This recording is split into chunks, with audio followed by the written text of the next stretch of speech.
Assalamualaikum warahmatullahi wabarakatuh. Disebut sebanyak 74 kali di dalam.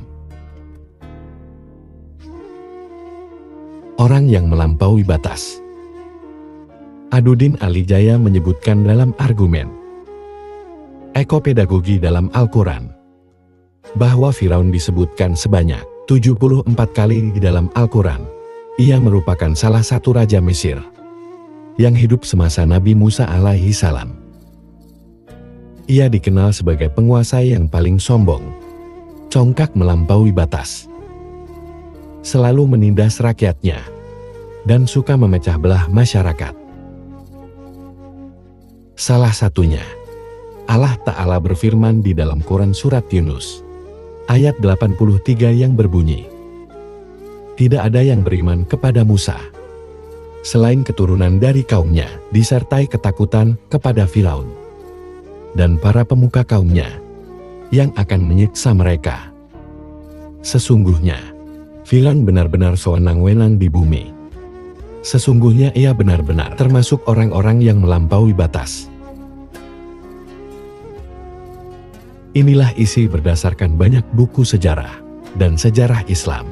Sebutan Firaun dalam Al-Quran ditujukan kepada penguasa Mesir atau Raja Mesir ketika zaman Nabi Musa alaihi salam hidup, dari bayi sampai ditenggelamkan di Laut Merah. Dan berikut penjelasannya. Siapakah yang disebut Firaun dalam Al-Quran? Sebutan Firaun di dalam Al-Quran merujuk pada seorang raja Mesir yang sombong, congkak, suka menindas, tidak berperi kemanusiaan, dan sering melampaui batas, yang hidup ketika Nabi Musa alaihi salam sejak bayi sampai dirinya dibinasakan oleh Allah Subhanahu wa Ta'ala di Laut Merah. Sebagaimana dikutip dari buku Firaun, Haman dan Misteri Piramida, mengungkap peninggalan peradaban Mesir kuno oleh Wisnu Tangga Prabowo. Firaun merupakan sebuah gelar bagi raja-raja Mesir yang muncul di era New Kingdom. Allah Ta'ala berfirman di dalam Quran Surat Al-Fajr ayat 10 yang berbunyi, "Dan Firaun yang mempunyai pasak-pasak atau bangunan yang besar."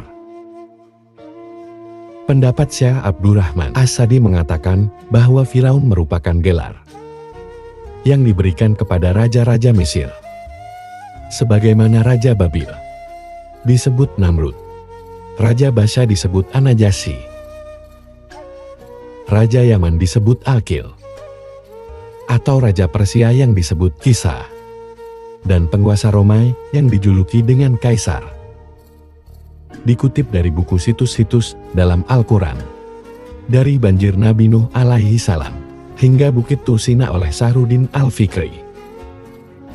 Sebutan Firaun di dalam Al-Quran ini menjurus kepada raja-raja Mesir yang hidup pada tahun 1527 sampai tahun 1407 sebelum Masehi. Firaun dikhususkan untuk menyebut penguasa Mesir yang membangkang dan tidak beriman kepada Allah Ta'ala. Sedangkan yang beriman kepadanya dikenal dengan nama Malik, yang saat itu hidup di zaman Nabi Yusuf alaihi salam. Mas Tanam menjelaskan dalam pendidikan Kusi Sosial dalam Al-Quran dan implementasinya pada pendidikan kontemporer bahwa sebutan Firaun dalam Al-Quran tidak dikenal dalam bahasa Arab. Firaun adalah mustaq atau kata jadian dari lafal yang mempunyai arti utuh atau melampaui batas. Sedangkan kata Al-Farahina artinya adalah orang-orang yang melampaui batas. Bagian ahli sejarah menyamakan Firaun dengan mazhab Ibnu Royan. Ada pula yang menyatakan adalah anaknya Walid bin Maishab. Ibnu Royan dari salah satu kaum Na'ad. Dialah raja yang saat itu menindas kaum Bani Israel sehingga Allah Ta'ala mengutus Nabi Musa alaihi salam untuk mengajaknya kembali ke jalan kebenaran. Adapun sebutan Firaun dalam Al-Quran, Surat Al-Fajr ayat 10, adalah pemilik Auta. Hal ini sebagaimana dijelaskan oleh Seta, Al-Darghazali, dan Lauli Fatohi dalam sejarah bangsa Israel, dalam Bible, dan Al-Quran. Kata autar merupakan kata dalam bahasa Arab yang memiliki beberapa makna, seperti kekerasan, kekuasaan tiang, dan bangunan yang aman atau bangunan yang tinggi. Para ulama sepakat bahwa autan yang terdapat pada surat Al-Fajr ayat 10 merujuk pada tiang. Artinya Firaun merupakan sang pemilik bangunan-bangunan. Hal ini didukung dengan fakta historis dan arkeologis yang menunjukkan bahwa Ramses II atau Firaun dikenal sebagai penguasa yang terobsesi untuk mendirikan bangunan-bangunan. Dalam tafsir Al-Quran, Kemenak juga mendukung pernyataan bahwa Firaun merupakan raja yang memimpin masyarakat dengan peradaban tinggi. Buktinya mereka pandai membangun piramida. Piramida yang masih berdiri hingga sekarang. Mereka bahkan sudah memiliki angkatan bersenjata yang besar. Namun itu semua sudah dianjur leburkan oleh Allah Ta'ala karena kesombongan dan perilaku mereka yang melampaui batas. Namun bagaimanakah sosok Firaun yang digambarkan oleh Al-Quran?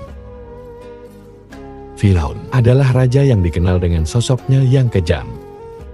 Kisahnya diceritakan dalam Al-Quran. Tatkala berhadapan dengan Nabi Musa alaihi salam yang diutus kepadanya.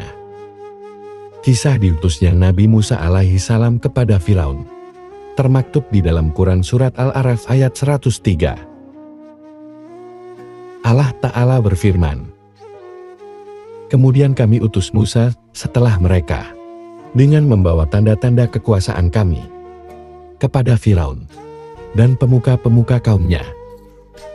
Lalu mereka mengingkarinya. Perhatikanlah bagaimana kesudahan orang-orang yang berbuat kerusakan." Menurut tafsir Ibnu Katsir, Firaun dalam ayat tersebut adalah raja negeri Mesir pada zamannya.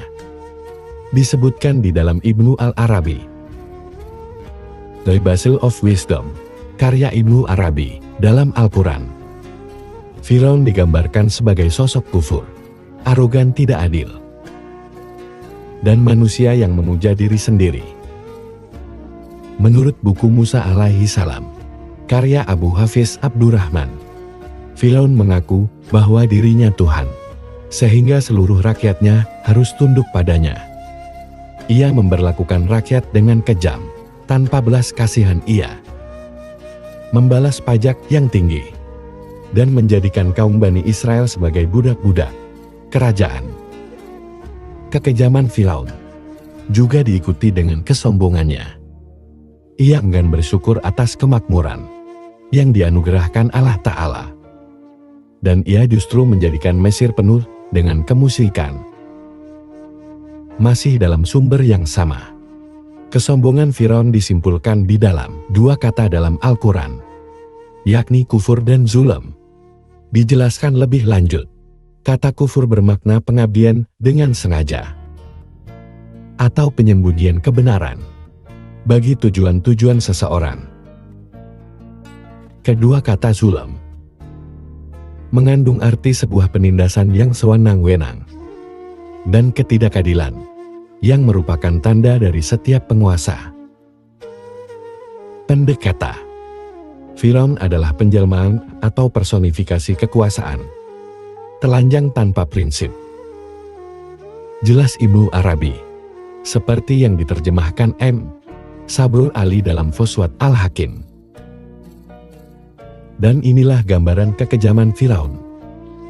Disebutkan dalam Konsul Alamiah, karya Ibnu Katsir. Firaun bersikap angkuh sombong, congkak arogan, terlarut dalam kehidupan dunia, dan menolak untuk taat kepada Tuhan yang Maha Tinggi. Ia memisahkan rakyatnya menjadi beberapa bagian, dan menindas bangsa Bani Israel yang berasal dari keturunan Nabi Yakub bin Ishak bin Ibrahim. Tak hanya sampai di situ.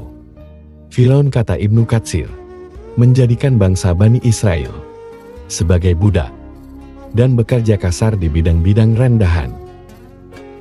Tidak sampai di situ saja. Dia juga membunuh setiap anak laki-laki Bani Israel. Kondisi tersebut digambarkan di dalam firman Allah Ta'ala yang berbunyi, "Sesungguhnya, Firaun telah berbuat sewenang-wenang di bumi dan menjadikan penduduknya berpecah belah. Dia menindas golongan dari mereka atau Bani Israel. Dia menyembelih anak laki-laki mereka dan membiarkan hidup anak perempuannya. Sesungguhnya atau Firaun termasuk orang-orang yang berbuat kerusakan." Quran Surah Al-Qasas ayat 4. Menurut penafsiran Ibnu Katsir, alasan yang membuat Firaun membunuh anak laki-laki Bani Israel karena mendengar kabar yang diwariskan oleh Bani Israel secara turun-temurun dari Nabi Ibrahim, kakek moyang mereka. Dan kabar itu tidak lain adalah kabar kelahiran seorang anak dari keturunan Bani Israel yang akan menghancurkan kerajaan Mesir melalui tangannya. Dikatakan kabar ini muncul ketika istri Nabi Ibrahim, Siti Sarah, diinginkan oleh Raja Mesir. Namun Allah Ta'ala menjaganya dari tangan jahat raja tersebut. Berita tersebut semakin jelas dibicarakan oleh Bani Israel hingga terdengar oleh orang-orang Kipti dan akhirnya sampai ke telinga Firaun. Ia kemudian membicarakan hal itu kepada para menteri dan punggawanya, dan mereka memberi pemasukan untuk membunuh setiap anak laki-laki yang terlahir dari Bani Israel. Anak laki-laki dari keturunan Bani Israel tersebut tidak lain adalah Nabi Musa alaihi salam.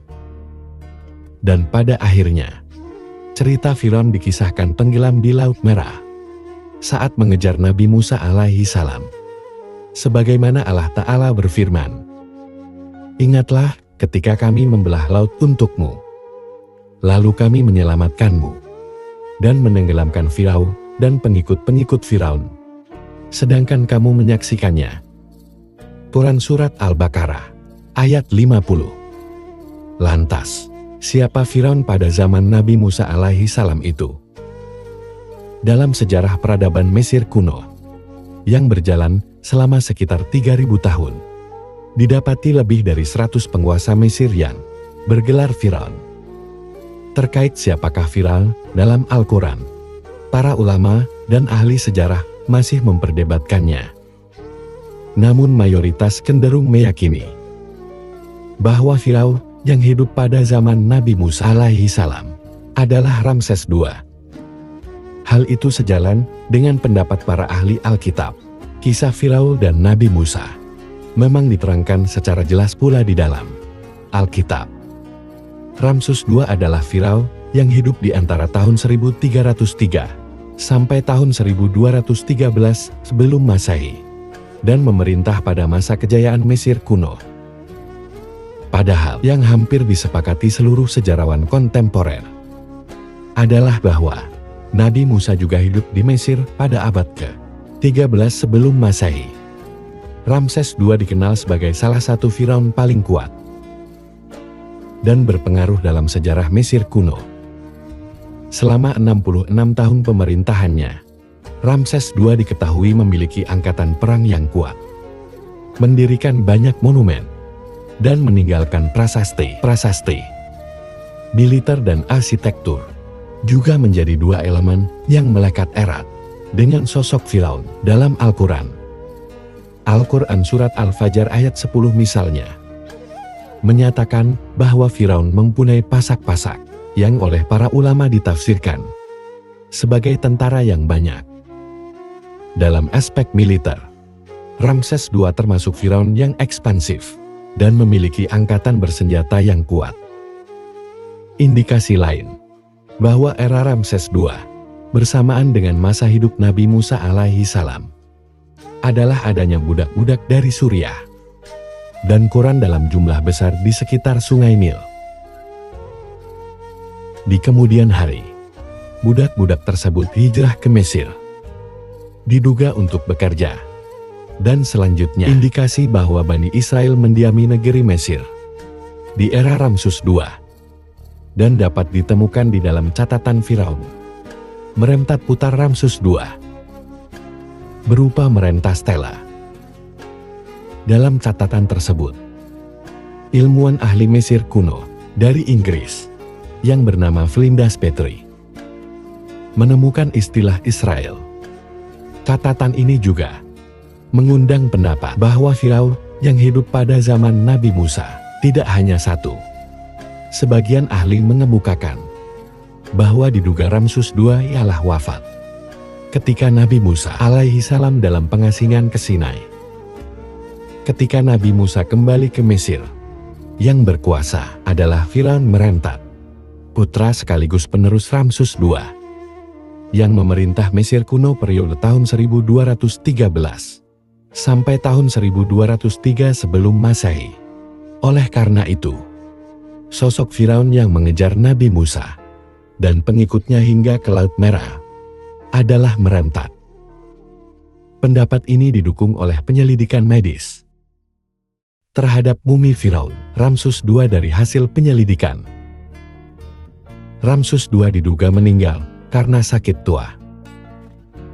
Mempertimbangkan kondisi itu, rasanya tidak mungkin bahwa Ramses II mampu mengejar Nabi Musa bersama pasukannya.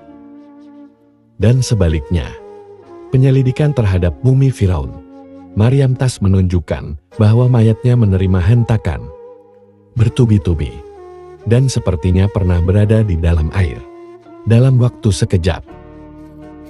Berdasarkan bukti tersebut, beberapa sejarawan menyimpulkan bahwa Firaun yang hidup bersamaan dengan Nabi Musa alaihi salam tidak hanya satu. Ramsus II merupakan Firaun yang berkuasa sejak Nabi Musa kecil hingga masa pengasingannya ke Sinai. Sedangkan nama Firaun yang mengejar Nabi Musa alaihi salam hingga ke Laut Merah setelah masa pengasingannya adalah merentah. Namun tahukah sahabat bahwa ada sebuah tragedi di dalam kisah Firaun, musuh Allah, yang dimana istrinya dijamin masuk surga? Dan siapakah nama istrinya tersebut? Kisah Raja Firaun menyimpang. Kisah Raja Firaun banyak menyimpan pelajaran bagi setiap orang. Firaun dikenal sebagai pemimpin zalim dengan kuasa yang sangat besar dan kuat. Ia menganggap dirinya adalah Tuhan yang wajib disembah seluruh rakyat. Firaun tak segan memerangi Nabi Musa alaihi salam yang merupakan utusan Allah Ta'ala. Dan tak heran jika Firaun lantas menjadi musuh Allah yang diganjar neraka akibat perbuatannya selama hidupnya. Berbeda dengan Firaun, sang istri Asia menghadapi fakta sebaliknya. Seperti yang ditulis di dalam hadis, Asia adalah salah satu wanita yang dirindukan surga. Dan berikut hadisnya. Pemuka wanita ahli surga ada 4. Maryam binti Imran, Fatimah binti Rasulullah Shallallahu alaihi wasallam, Khadijah binti Khalid, dan Asia istri Firaun. Hadis riwayat Muslim dan Hakim. Asia dengan nama lengkap Asia binti Musahim adalah pasangan Firaun yang bergelar Parao alias Ramsa II. Dialah yang menemukan tubuh Nabi Musa alaihi salam yang dihanyutkan oleh orang tuanya di dalam keranjang. Saat itu, Firaun mengharuskan tiap anak laki-laki dibunuh karena khawatir menjadi pesaing tahtanya kelak. Namun Asia menolak aturan tersebut dan memilih tetap merawat bayi yang ditemukannya.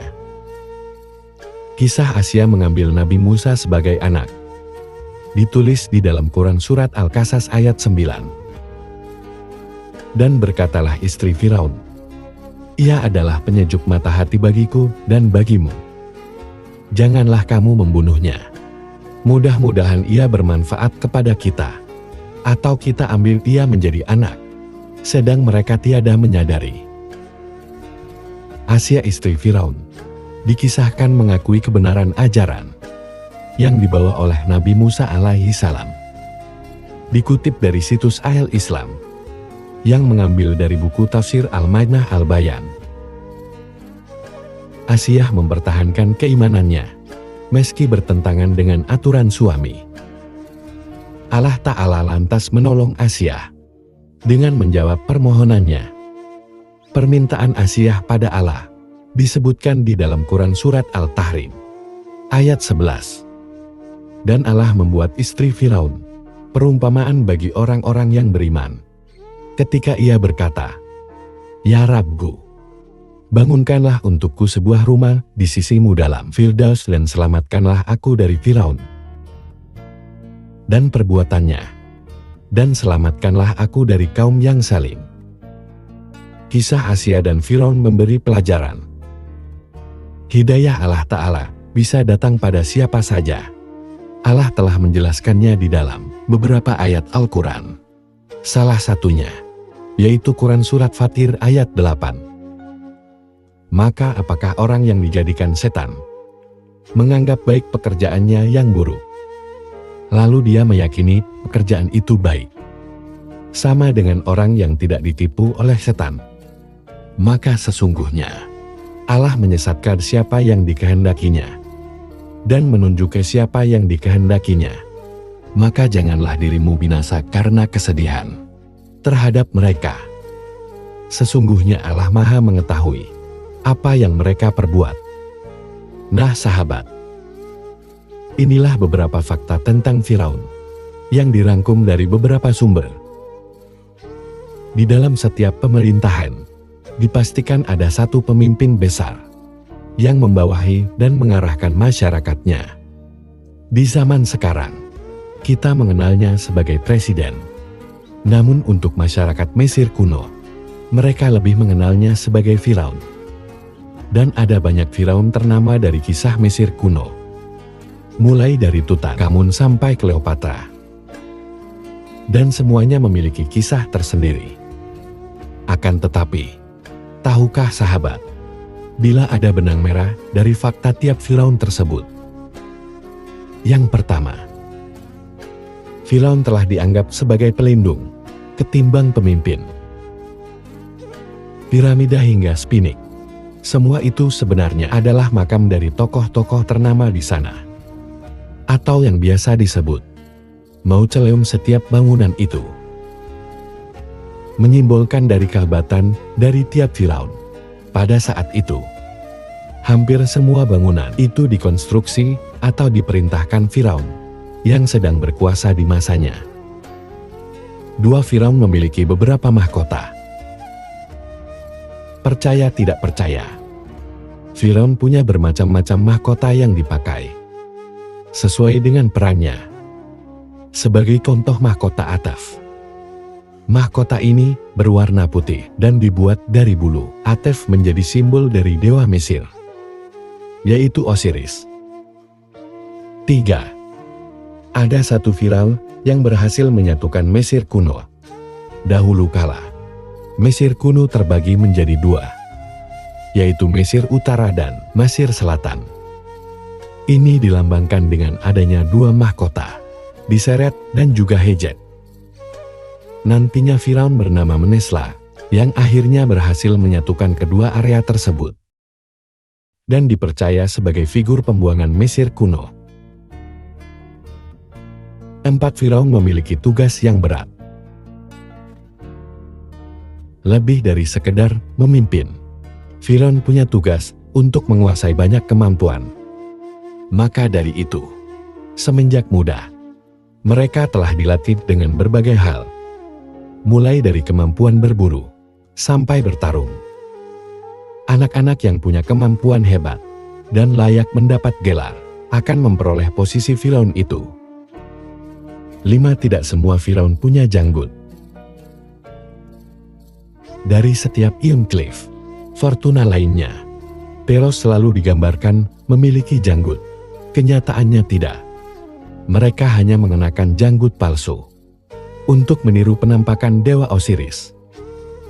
Orang Mesir kuno adalah orang yang peduli kebersihan Mereka selalu mencukur janggutnya, agar selalu tampak bersih. 6. Semua Firaun selalu tampil dengan make-up.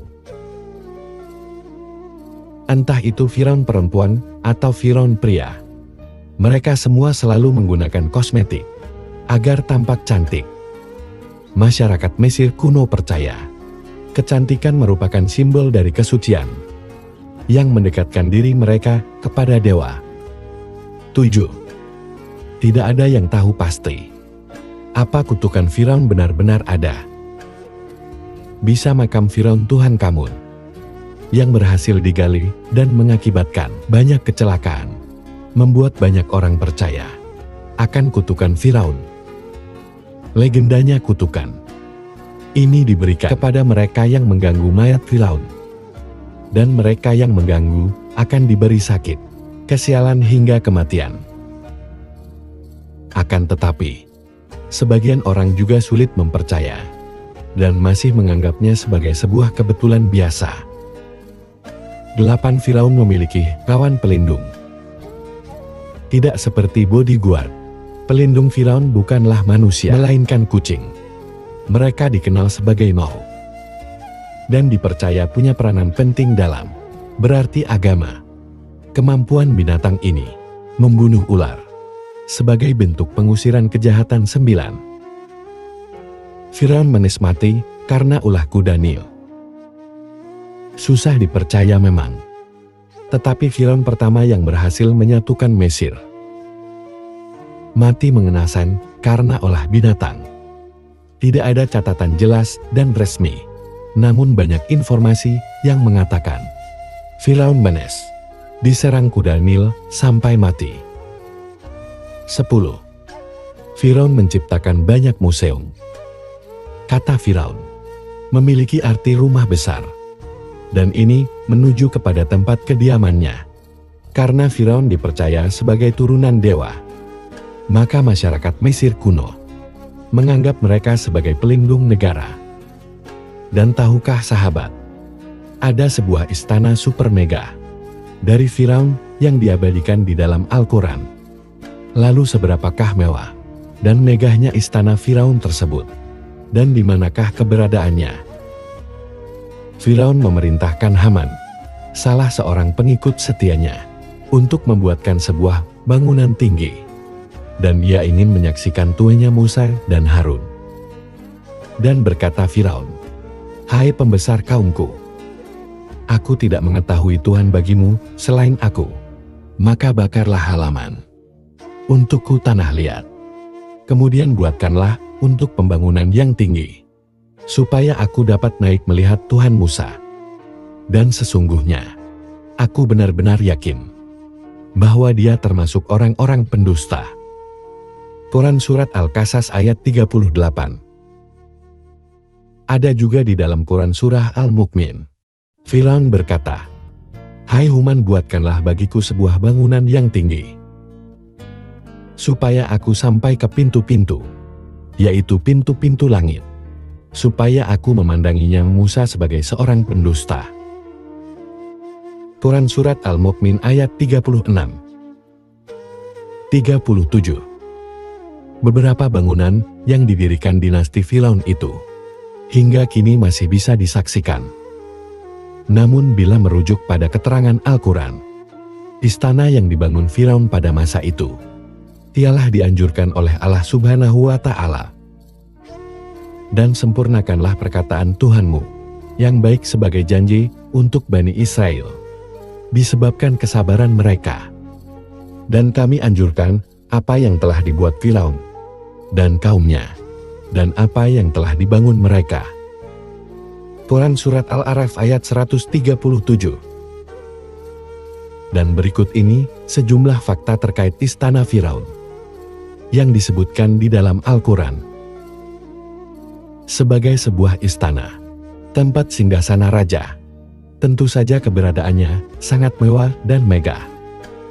Sebagaimana dikisahkan, setelah Musa dihanyutkan ke sungai, ia diasuh di istana Firaun.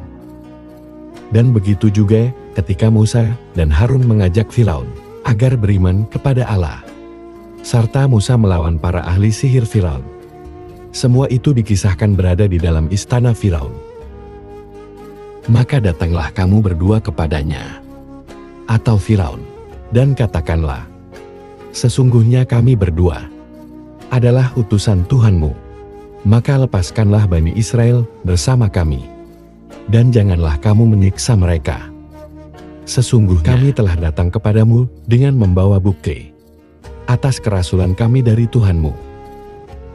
Dan keselamatan itu dilimpahkan kepada orang-orang yang mengikuti petunjuk. Quran Surat Taha ayat 47. 2. Bila merujuk pada keterangan Al-Quran, istana yang dibangun Firaun pada masa itu telah dihancurkan oleh Allah Subhanahu wa Ta'ala. Dan sempurnakanlah perkataan Tuhanmu yang baik sebagai janji untuk Bani Israel, disebabkan kesabaran mereka. Dan kami hancurkan apa yang telah dibuat Firaun dan kaumnya, dan apa yang telah dibangun mereka.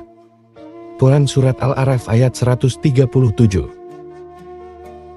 Ibnu Katsir di dalam menafsirkan surat Al-A'raf ayat 137 yang tadi, menyatakan bahwa Allah Ta'ala menghancurkan bangunan dan ladang-ladang milik Firaun. Sementara itu, sebagian lainnya menyatakan, maksud dianjurkan dalam ayat tersebut dengan kata menenggelamkan 3 Bani Israel di waktu mereka berada di Mesir adalah budak Firaun. Mereka dipekerjakan untuk mendirikan bangunan-bangunan yang besar dan kota-kota dengan kerja paksa. Maka Nabi Musa alaihi salam minta Firaun agar Bani Israel dibebaskan. Lihat Taha ayat 69. Quran As-Surah ayat 18-19. Dan Quran Surat Al-Qasas ayat 38 ungkapan serupa ini juga terdapat di dalam Quran Surat Al-Mu'min ayat 36. 37. 4. Bila melihat bukti-bukti yang ada, keberadaan istana Firaun itu berada di kawasan Luxor atau Al-Uqshur sekarang ini, yaitu terletak di pinggir sungai Nil.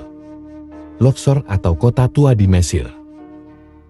Ia dibangun oleh Raja Amenhotep dan Rapsus. 2. Ia dikenal sebagai The Four Open Air Museum, atau museum terbuka di dunia, yang tampak banyak dikunjungi oleh turis-turis mancanegara. 5. Di kota tua ini terdapat berbagai peninggalan sejarah yang usianya telah mencapai ribuan tahun. Bahkan hampir sepertiga peninggalan bersejarah di dunia, termasuk barang antik, ada di kota Luxor. 6. Dahulu kala, Luxor merupakan ibu kota negara Mesir yang bernama Waset.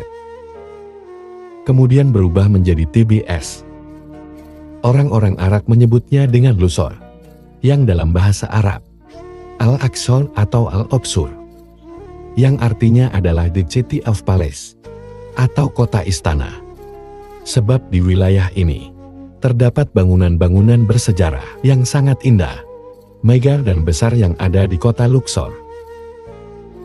Kota ini terbagi 2, yaitu Luxor Barat dan Timur. Luxor bagian barat merupakan tempat atau lokasi pemakaman dan kuil penyembahan dewa kematian. Di daerah ini dapat ditemukan museum mumi atau mumifiksian atau museum. Museum ini diklaim sebagai satu-satunya museum di dunia dan merupakan tempat menyimpan 150 jenis peninggalan mumi, peti mayat atau coffin, peralatan yang bisa digunakan tabib atau dokter pada masa Mesir kuno, serta lukisan-lukisan yang menceritakan tentang upacara ritual keagamaan pada masa itu. 8 bagian terbesar dan terpenting dari tempat ini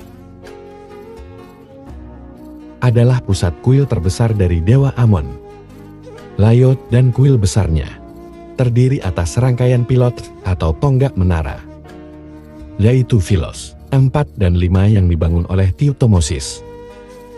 Dan sejak saat itu, kuil Karnak diperbesar ke arah barat, dan selatan. Kemudian ada pula Longsor. Museum-museum ini terletak di antara kuil Longsor dan Karnak, dan merupakan tempat peninggalan pusaka Firaun yang ada di Luxor dan daerah-daerah sekitarnya, serta petunjuk atau informasi seputar monumen-monumen yang akan dikunjungi berikutnya. Dan itulah sedikit info tentang Mesir kuno dan Firaun sekian video kali ini. Kurang lebihnya kami mohon dimaafkan.